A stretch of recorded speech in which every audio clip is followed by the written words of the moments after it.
जय श्री गणेश दोस्तों। हमारी आज की कहानी का नाम है चाल। कहानी अच्छी लगे तो प्लीज चैनल को सब्सक्राइब कर लीजिएगा। अब शुरू करते हैं कहानी। प्रिया की शादी का दूसरा दिन था। सुबह का समय जेठानी जी फर्श पर बैठी हुई थी। ननद रसोई में नाश्ता बना रही थी। अचानक ननद प्रिया के पास आई, उसे आंगन में ले गई और ऊंचे स्वर में प्रिया से कहने लगी कि भाभी ने हमारे लिए बहुत किया है। वो माँ के समान है।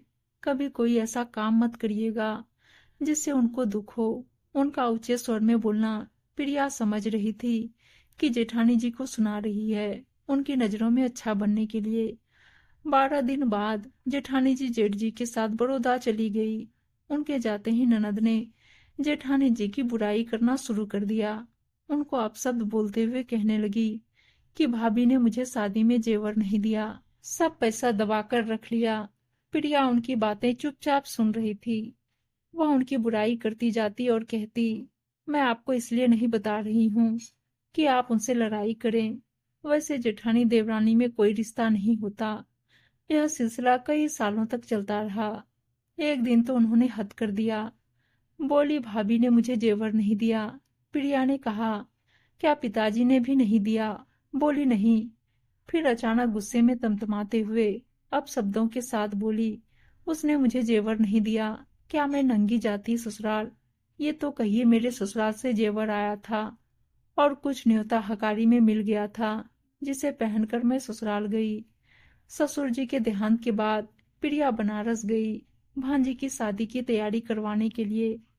प्रिया और भांजी बाजार से खरीदारी करके घर आ गए। खाना खाने बैठे थे, तभी भांजी ने बताया कि मौसी के सभी जेवर यहीं से बने थे।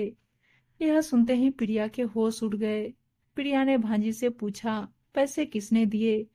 उसने बताया, मौसी ने। प्रिया ने कहा, वो कैसे?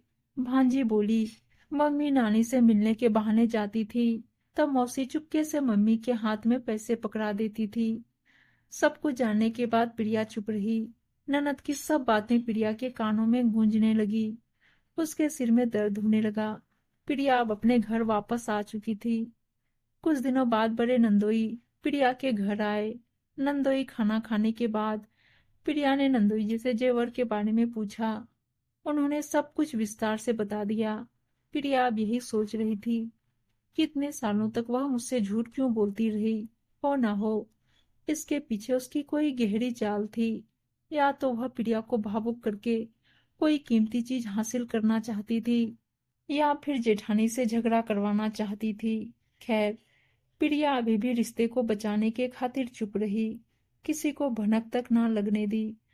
परंतु भांजी की शादी के बाद ननद ने कुछ और ऐसी हरकतें कर दी कि मन घृणा से भर गया। प्रिया ने अब ठान लिया कि अब वह अपने पति को सब कुछ बता देगी। यदि अब नहीं बताया तो वह आगे चलकर और भी बहुत कुछ कर सकती है। प्रिया यह बात अच्छे से समझ गई थी कि जो औरत इतना बड़ा झूठ बोल सकती है, वह पूछने पर मुकर जाएगी। इसलिए प्रिया ने अपने पति को बताने से पहले उनके बच्चों की सौगंध खाई और सारी बात बता दिया। यह सुनते ही पति आग बबूला हो गए। गुस्से में उन्होंने ननद को फोन किया और पूछा, क्या तुमको शादी में जेवर नहीं मिला था? उधर से जवाब मिला कि मिला था, सभी जेवर बनारस से बने थे। यह सुनते ही पति को बहुत गुस्सा आया और उन्होंने फोन रख दिया। रात हो गई थी, सब लोग सो गए। प्रिया अब अच्छे से समझ गई थी कि इस घर में यह औरत सबसे अधिक खतरनाक, चालबाज और झूठी है। वह सोचने लगी कि अच्छा हुआ कि उसने जेठानी जी को कुछ भी नहीं बताया। यदि बता दिया होता तो उनके सामने भी पूछने पर वह मुकर जाती और मैं झूठी साबित हो जाती। जेठानी देवरानी में लड़ाई होती, भाई भाई में लड़ाई हो जाती, पति भी उस समय मुझे ही झूठा समझते। वह तो अच्छा बनकर एक किनारे हो जाती, परिवार में लड़ाई होती रहती। प्रिया को इस बात की तसल्ली है कि उसके पति भी ननद की हरकतों को देखकर सब समझने लगे हैं, और दुख भी है कि इतना घिनौना खेल खेल रही थी। उम्मीद है दोस्तों कहानी अच्छी लगी होगी, और अच्छी अच्छी कहानियां सुनने के लिए चैनल को सब्सक्राइब और वीडियो को लाइक शेयर जरूर कर दीजिएगा।